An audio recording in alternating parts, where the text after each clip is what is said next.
Hello and welcome back to another video. It's this week's watches. Today we're going to be taking a look at a large selection, just like last time. And we've only got two modern watches in this drop. The rest are all vintage because you guys and girls had put in your request for more vintage, so I have provided. So as usual, in the description you will find a link to every watch I'm showing here today and also a timestamp to skip to that specific watch, to skip all the rambling that I usually do. Now, as stated in the last video, we are currently in lockdown here in the UK, which means unfortunately you're not able to come to the office and view these watches, but instead utilize the website. So I stress every time we take a huge amount of photos, both macro, lifestyle, product shots, all kinds, and a very lengthy description with all the specifications you're ever going to need. And if you have any more questions as well, my email address and contact numbers in the description. Feel free to send an email or send me a WhatsApp and I can send you all the information you require that isn't stated on the website, but do always check there first because we do our best. So as usual, a huge variety both in price and age and also type of watch. I mean, a forged carbon watch. Can't wait to get into this. An everyday classic with the Rolex. We have a Syma Dirty Dozen, new old stock Zenith, and near new old stock Nevada, and everything else, including an awesome chronograph to get into. But before all that, let's talk about what's on my wrist. So if you saw the last episode, you'd have seen this watch, a beautiful 1939 oversized Doxa with all the buzzwords you need, oversized, gloss style, gilt, I mean, we could go on, but do check it out on the website. It is available, and I mean, I'm gonna enjoy it until one of you guys buy it because I absolutely love it. And I just wanna say a huge thank you before we begin, because whilst we are in a lockdown, you guys and girls have been buying, asking questions, selling, and it really just means a lot to me because it's keeping the business going during a time where most businesses are struggling. And whilst it's definitely not all sunshine and rainbows, it's a lot better than it should be in most cases. So I just want to say thank you, and thank you for your continued support. And I hope you're all doing well and continue supporting small businesses during this time.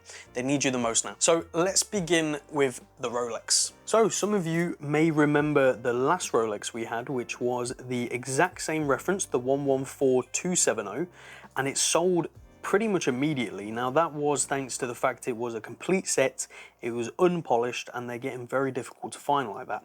However, this one is a very good value because it is watch only, so it doesn't come with box and papers. It has been polished at some point in its life, but it's in very good condition still considering, and it's just a very nice example. Now this one in my hand right now is a D serial, which puts it at around circa 2005, 2006. So approaching 15 years old. So the dimensions are the ones we know and love for the Rolex Explorer, 36mm by 44mm, only 12mm thick with 20mm lugs. And it's just a really great size, easy for everyday wear, not too big and cumbersome, and it doesn't scream look at me like some of the modern Rolexes do. So you've got that advantage. Now, as I said, the last one sold out pretty quick. This one is also priced to move, and it does come with its bracelet. There is a little mark on the bracelet right there. Other than that, it's a full-size bracelet with all of its links provided, and it obviously can be resized to whatever you need, but a just great example, a great everyday watch, and that's why they're so popular. So go get it whilst you can. And now onto an interesting piece, the Formex. Now onto something very unusual. This is the Formex Essence, and this is actually a forged carbon case with a black ceramic bezel, black ceramic crown, and quite a few other features. It's even got a forged carbon clasp as well, folding deployant. Really, really cool piece. Now, I'm actually going to leave, as well as the link to the website in the description, a link to a review by Just One More Watch, because he covers all of the facts of this watch incredibly well, and I highly recommend it. There's a lot to cover, and obviously I don't have all the amount of time in this video as I'd like to be able to cover all the features, but it has technically a spring-loaded case, as you can see when I push that up. That's for comfort on the wrist, so when your wrist flexes like this with a normal watch, you're quite restricted because obviously the watch isn't going to move, which is a good thing. However, what they've done is they've allowed it to flex with your wrist to add extra comfort. It's a very interesting pattern that Formex have done, and quite just a unique, cool feature, especially with how light this watch is. You don't even feel it's on the wrist. I think it's something like 55 grams. It's insane. Another cool feature they did is in the clasp itself. So when you fold the clasp, you actually have a micro adjust. You can see the watch also has a exhibition case back. Now this is housing the automatic STP 1-11, which is a chronometer certified movement. It does come with its chronometer certificate, because it is full box and papers, and this is unworn. So you still got the sticker on the back. It does come with a sticker on the front. I took it off just so you could see the dial, because that is a very cool carbon dial. But I'll show it here on wrist. Now, it isn't a small watch, but thanks to how light it is, it does wear pretty well. So it's 43mm by 50mm. So right on the cusp of what I always say is sort of like the ideal size, in my opinion, under 50mm. It's only 12mm thick, which is quite thin really for a watch this size, and 22mm lugs. And it is super, super comfortable, as I said. A very, very unusual watch with its construction and the materials used, which makes it super interesting in my opinion, so go check it out on the website now. Now, a cute little JW Benson. So a super cute JW Benson. It does come with its box as well, and it's quite an unusual piece. So we're going to talk in a little bit of length about this one, but let's get up close with that dial first and start there. So if I get it in the light, you can see the way it shimmers. Now, most of you will look at that, and rightfully so, it's an enamel dial, just like how they used to be done on old pocket watches. So again, very, very unusual. It's got its original lume in the dial and the handset, which are blued syringe hands, sub-seconds down there at 6, and it is cased in 9-karat yellow gold. You've got a hallmark on the outside, hallmarks on the inside as well. A very, very cute piece. Not something you see very often. Now, it is fairly small at 30mm, and it is manually wound, and it's from circa 1946, so right at the end of World War II. And it comes paired on this brown strap, and I'll show it you on wrist and you can get an idea for the size. Now, as I said, 30mm, it is quite small, but I wouldn't be put off. It does wear relatively well. It's like an oyster case in its styling. So 30mm by 38mm lug to lug, only 10mm thick with 16mm lugs. So would most men wear this? Probably not. I think men can get away with it, but I don't think most men are wearing this size just yet. So if you like this kind of watch, you know, don't be afraid of the size, I would say, because I sometimes wear watches this size as well. But a really gorgeous piece, and I don't think it will last long, because either it's going to make a great Christmas gift for a partner or for yourself. Now on to the Omega Chronostop. Now to what is probably one of the most useless chronographs in the world, but a lot of people love it, and rightfully so, because it's quite cool. So as you can see, you've got the hands there, and you've got a bright orange chronograph second hand. You've got one pusher, so when you start the pusher, it can time up to a minute basically, and it's a flyback as well, so when you press it, it stops. That is the Chronostop function all in one. So, you know, some people really love it, some people think it's absolutely useless. Either way, I mean, who really times anything with chronographs anymore anyway? But a very, very nice example, this is a reference 145009, which is the no date version, as you can see, which I prefer personally because it adds to the symmetry, whereas some people prefer the date. Omega sign crown right there, nice condition case, very, very nice. You still see the waterproof stated there, that usually gets polished away. The watch isn't in sort of new old stock condition or anything like that. It definitely has been polished a couple of times in its life, but it remains with a lot of its lines, which is good. Now inside here is the Caliber 865, which is a modified Lemania basically, so very similar to what's in the Moon watch, just much more simplified. And it's a 25mm serial, which puts it at about 1967, sorry. So right 2 years before the Moon landing. And you can see right there on the wrist. Now this is an interesting watch in the way it wears, so the dimensions might not sound very big, but you'd be surprised by how it wears. So it is 25mm by 29mm, so almost like a Tourneau shape, 12mm thick, 18mm lugs. We've got it paired on this interesting strap with quite interesting stitching. I really like it, I think it looks good. And the dial is a silver colour as well. So just a really, really great watch, and perfect for someone who wants a chronograph but doesn't want to spend too much money. And from one chronograph to another. Now on to something that packs a lot of punch for not a lot of money, and the Car chronograph. And as you can see, it's got a salmon dial, almost sector in its style, and it's got beautiful numerals, especially the 7 down there, which if I can focus on, there you go. And the numerals are gilded as well, so they shine beautifully. I think I'm capturing that. A nice red tip second hand right there as well, and a gorgeous, gorgeous piece. Now this is all steel, which is quite rare really for this period. A lot of these unfortunately were chrome, and not that there's anything really wrong with chrome, it's just always nice having full stainless steel. And inside this as well is a Venus 150, so a manually wound chronograph, column wheel movement, so quite a good little movement. You can see it's got square box pushers as well, which are really, really nice. Just an overall gorgeous piece, very, very nice condition, on a nice strap as well. And the dial is definitely the selling point here, especially the price as well, actually. I mean, it's a very, very good value for money piece. It's from about the 1950s, no exact date, but circa 1950s for sure. And size is nice as well at 35mm by 43mm, only 12mm thick and 18mm lugs. So it wears nice and compact on the wrist and just looks awesome. Now for one of my favorites on the table, the Zenith. Now, quite a lot of you will remember all the new old stock Zeniths. A few have already sold, and we've got a couple more still to come, and obviously a couple on the website already, which at the time of recording this video have not yet sold, so go check them out. But here is another one of my favorites of the lot, the Automatic Defy. So the rest we showed last time were the quartz. Now we're getting on to the automatics. This has a gorgeous linen dial, which I'm trying to capture right there. I think you can see it. But a really, really beautiful texture. You can see it's still got its orange gasket in the crystal, which again is all original. It's still got remnants of its sticker there on the bezel, sticker on the case back as well. It does come with its swing tags, Zenith buckle and original Zenith leather strap. Now, as stated in the last ones, if you're going to buy this watch and intend to wear it, you will have to swap this leather strap out, because a 50-year-old leather strap is not going to wear very well at all. It's probably going to crack and come apart, so be careful with that. This is from the 1970s. Now, as you can see, it is new old stock condition. Now, as discussed in the last video, new old stock is always an interesting thing. A lot of people, unfortunately, expect, especially 1970s pieces, new old stock, to be absolute crisp, mint, not a single mark. Unfortunately, that's not how it works, because at the end of the day, this is probably sat in storage and maybe even traded hands a couple of times. So you may see a couple of hairline scratches here and there, literal hairline scratches from storage.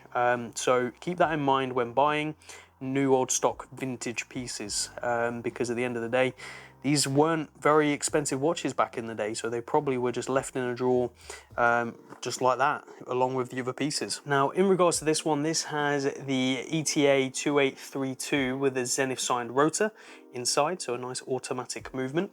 And the dimensions of this one is what makes it quite interesting. You've got 38mm by 42mm, so it wears very angular, which is what makes this one quite special. It's almost TV-esque, which is very Zenith and very 70s, which is what they were sort of known for doing at that time. Only 11mm thick with 21mm lug, so quite an awkward lug distance. So in terms of straps, there are a few places that do them. You will be able to find them, but yeah, just a really gorgeous piece, all original, new old stock. I don't think these will last long, because again, they're priced incredibly competitively. So go check them out. And a watch that's getting increasingly difficult to find, the Seiko. Now for the OG Seiko Turtle, and I can't believe how difficult these are becoming to find in original condition. Now granted, this one looks a bit beaten up, but it's definitely original. You haven't got to worry about that. Original bezel, original dial, original hands, all original. And you know what? I quite like them when they look this beaten up, because these were true tool watches, and this shows that. So this is the reference 6309-7040, and the 6309 is the caliber number, so it's an automatic Seiko caliber 6309 inside.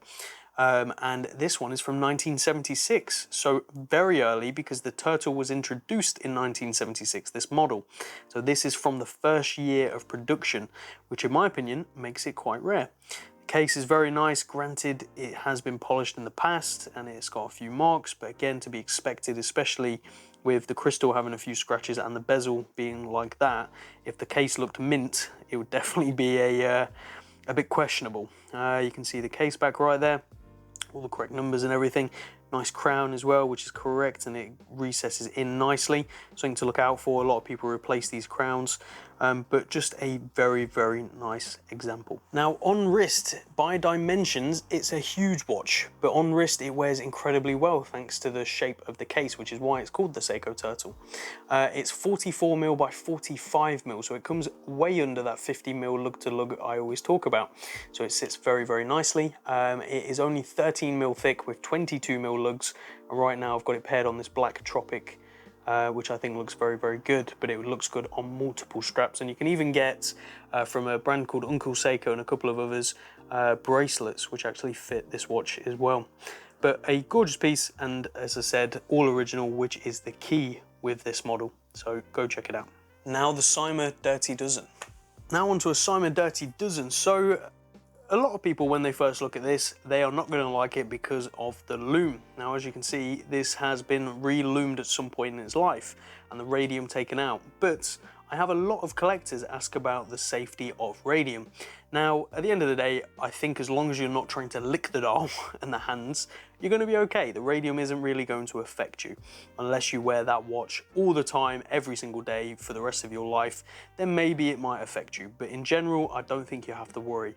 But some people are very paranoid about it, and I guess rightfully so. At the end of the day, it's a radioactive material on the dial and hands.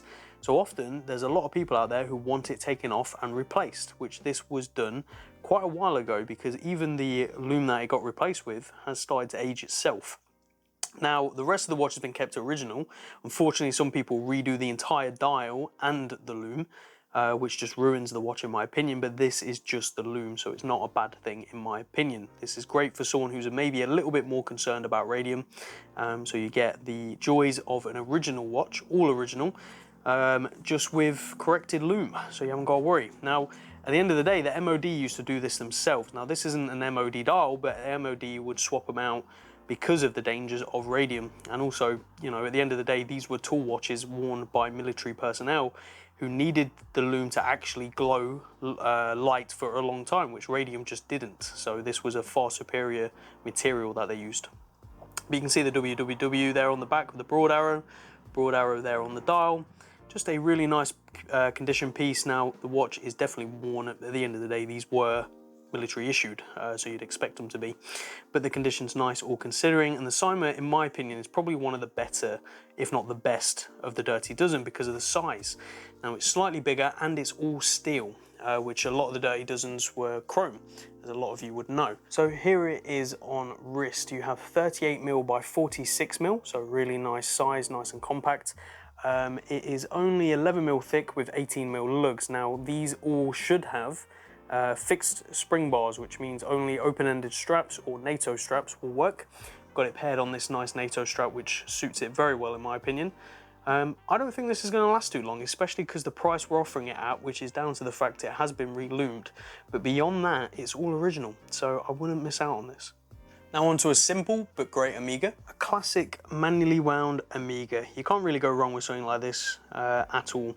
So this is a 1952 watch, so very, very early. You've got the caliber 266 inside, and it's quite a nice size as well. We'll get onto that, but a Denison case, reference 4387.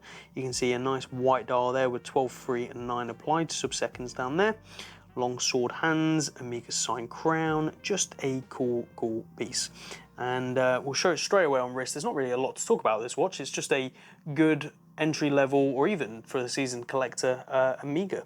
So 33.5mm case by 40mm, only 9mm thick, 18mm lugs, and we've got it paired on this interesting blue strap with an ostrich grain. I think it looks pretty cool, and the good thing about this watch is because of that white dial, you could really match it on any colour strap. So a very versatile watch, and again it would make a great dress watch as well because of the thickness and the size, and even just a great everyday watch. So I don't think this one will last very long. And last but definitely not least, probably the best bang per buck on the table, the Nevada. Now for what is definitely the hidden gem of the drop, a gorgeous Nevada automatic Antarctic. As you can see down there. Now this one does have the iconic penguin on the case back, which is pretty cool. A lot of people look for this. It's a compensmatic, I can't say that word at all, waterproof with the screws that go into the case and hold the case back down. Now this one is pretty much new old stock. I've called it near new old stock just because of how people are with watches that you can't guarantee a new old stock and don't have stickers, etc. But the directional lines on the case you can see are there and original. It's got the original sharp bevels. It's definitely not been polished, I can guarantee that. That is 100% the original crystal as well. It even has its original Nevada crown with a really gorgeous design, as you can see. So all in all, this is a lot of watch for not a lot of money. It is automatic. It has a very interesting case design, very interesting case shape, really gorgeous silver dial, just a lot of watch for not a lot of money. So let's have a look at the watch on wrist. A surprising watch considering the shape. So 31mm by 39mm. Don't be scared off by those dimensions because as you can see, it wears nicely.